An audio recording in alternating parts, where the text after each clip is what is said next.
రాష్ట్రంలో గనులు రిలీజుల గురించి మాట్లాడుతూ పెద్దిరెడ్డి రామచంద్రారెడ్డి అని ఆయన మీద బండ వేయాలని చెప్పి విపరీతంగా ప్రయత్నం చేస్తూ ఉంటాడు. పాప పెద్దిరెడ్డి రామచంద్రారెడ్డి ఈయన చిన్నప్పుడు క్లాస్మేట్లు. అప్పుడప్పుడు పెద్దిరెడ్డి రామచంద్రారెడ్డి కాలేజీలో ఉన్నప్పుడు చంద్రబాబు నాయుడు కొట్టినాడంట.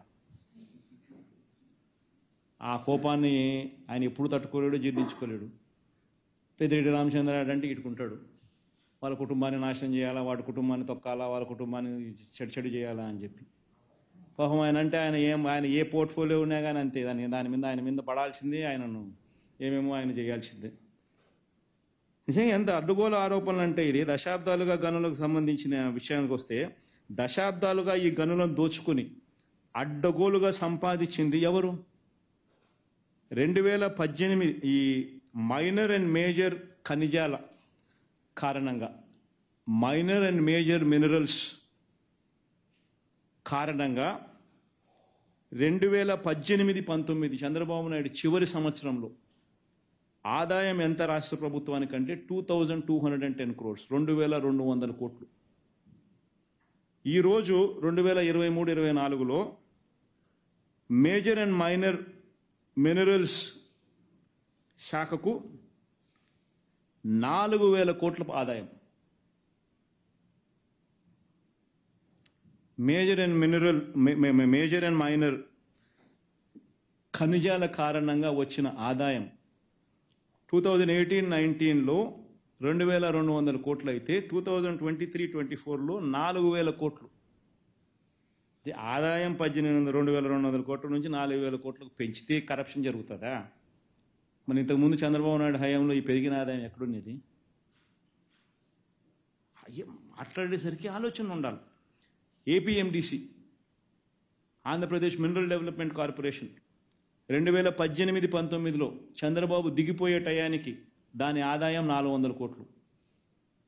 ఏపీఎండిసి ఆదాయం చంద్రబాబు నాయుడు దిగిపోయే టయానికి దాని ఆదాయం 400 కోట్లు. ఈరోజు దాని ఆదాయం 3000 కోట్లు పైచిలుకు. ఏపీఎండిసి ఆదాయం ఈరోజు 3000 కోట్లు పైచిలుకు 2023-24. ఆయన హయాం దిగిపోయే టయానికి 400 కోట్లు, 23-24 టయానికల్లా 3000 కోట్లు దాటింది. ఎక్కడ మనం మాట్లాడుతున్నాము? ఆరోపణలు చేసేసరికి ఏదైనా లాజిక్ ఉండాలా, ఏదైనా రీజన్ ఉండాలా? వైట్ పేపర్ అంటాం, అబద్ధాలు చెప్తాం. ఎంత మటుకు ధర్మం ఇది? ఏమంటే పెద్దిరెడ్డి రామచంద్రారెడ్డి మంత్రి, ఆయన మీద పడతాయాలి. ఏమన్నా పద్ధతి, ఇది ఏమన్నా చేసే ఆలోచన?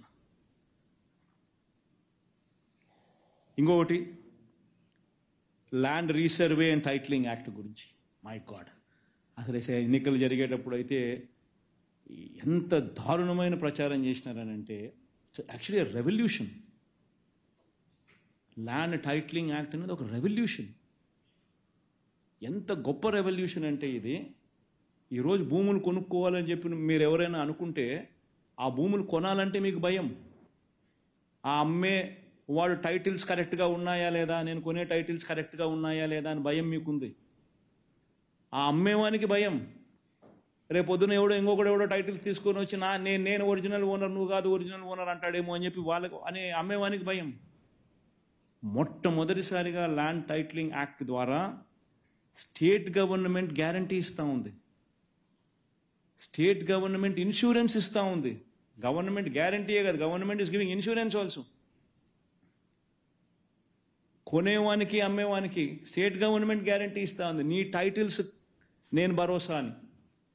అంటే నీ టైటిల్స్ను వెరిఫై చేసి, నీ టైటిల్స్ను గవర్నమెంట్ వెరిఫై చేసి, నీ కోసం అని చెప్పి రాళ్ళు, సరిహద్దు రాళ్ళు నువ్వు చూపించిన చోట గవర్నమెంట్ పెట్టి, నీ కోసం ఫ్రీగా గవర్నమెంటు ప్రతి గ్రామ సచివాలయంలో ఒక సర్వేయర్ను నియమించి, 15,000 మంది సర్వేయర్లను నియమించి, 4 ఏళ్ల ప్రక్రియలో 4 ఏళ్ల కార్యక్రమం ఇది. 4 ఏళ్లలో గవర్నమెంట్ వుడ్ బి స్పెండింగ్ 2,000 కోట్లు పైచిలుకు on survey equipment, on surveyors salaries, on the stones. నీకోసం పాతుతా ఉన్న ఈ స్టోన్స్ గవర్నమెంట్ సర్వే చేసి, నువ్వు చూపించిన సరిహద్దురాలు నీకోసం గవర్నమెంట్ నాటించి, నీకోసం గవర్నమెంట్ సర్వే చేసి నీకు ఆ డాక్యుమెంట్స్ ఇస్తూ ఉంది. నీ డాక్యుమెంట్స్ గవర్నమెంట్ గ్యారంటీ ఇస్తూ ఉంది, నీకు భరోసాగా గవర్నమెంట్ నిలబడతా ఉంది. That is land titling act. అని ఏమేమో ప్రజలలో అపోహలు క్రియేట్ చేసి దాన్ని నాశనం చేసి చివరికి దాని గురించి దుష్ప్రచారం చేసి ఆ దుష్ప్రచారం నుంచి బయట పడలేక దాని ల్యాండ్ టైటిలింగ్ యాక్ట్ను అసెంబ్లీలో క్యాన్సిల్ చేసినారు. అసెంబ్లీలో తీర్మానం చేసి రద్దు చేసినారు. రద్దు చేస్తానే కేంద్ర ప్రభుత్వం అనింది రివర్స్ అనింది. కేంద్ర ప్రభుత్వం అనింది ఎవరైతే ల్యాండ్ రిఫార్మ్స్కు సంబంధించి reforms in land administration and management గురించి ఎవరైతే అడుగులు ముందుకు వేస్తారో వాళ్లకు central government is incentivizing giving them 50-year loan, interest-free loans, giving them 50 years interest-free loans for capital expenditure అని బడ్జెట్లో నిన్న కేంద్ర ప్రభుత్వం ఫైనాన్స్ మినిస్టర్ చదివింది. ఈరోజు వాళ్ళకి ఇన్సెంటివ్స్ రావాలనంటే జగన్ చేసిన ఈ రిపోర్ట్ అంతా చూపించుకుంటే తప్ప నుంచి వాళ్ళకి ఇన్సెంటివ్స్ రావు.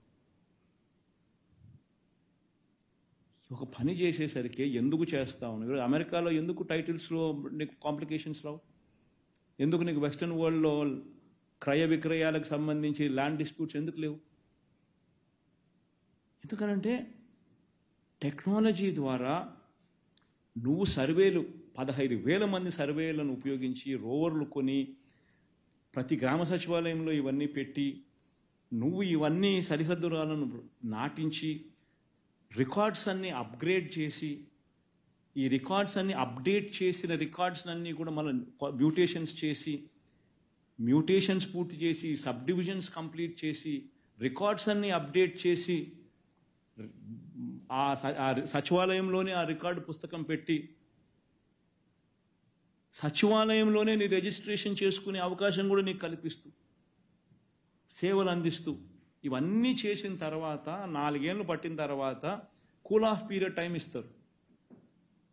ఇవన్నీ చేసినామో ఎవరికైనా అబ్జెక్షన్స్ ఉంటే మీరు చెప్పండి అని చెప్పి చెప్తారు.